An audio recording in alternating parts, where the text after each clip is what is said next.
আমার মাথা নষ্ট, কি যে কষ্ট।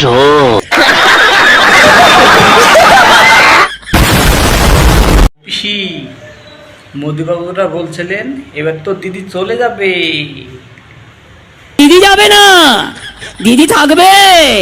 তুমি জেনে রেখে দিও, মোদিবাবু তুমি যাবে আগামী দিন। ও পিসি, তাহলে তোমার পরিকল্পনা কি পিসি, এবার তো বলো।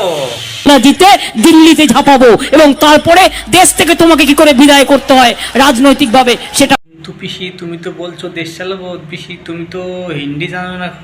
দেশ চালাতে হলে হিন্দি। কি আছে আসুক কেউ তর্ক করতে, কোন ভাষা চাই প্রত্যেকটা ভাষায় উত্তর। পিসি, তুমি এক কাজ করো পিসি, মোদিবাবু তুমি একটু হিন্দু শিখে লাও, তাহলে তোমার দেশ চালাতে সুবিধা হবে। क्या मेरे को हिंदी सिखाएगा ये?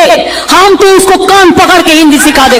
ও, তাহলে তুমি পিসি হিন্দি ভাষা জানো পিসি? আর কি কি ভাষা জানো পিসি, বলো তো পিসি। পাঞ্জাবি না দেখে বলবো, গুজরাটি না দেখে বলবো, আমি তো তামিল না দেখে। তুমি তো বিশাল ট্যালেন্টেড পিসি গো। আচ্ছা পিসি, ঠিক আছে, মোদিবাবু তোমাকে ডাকছে।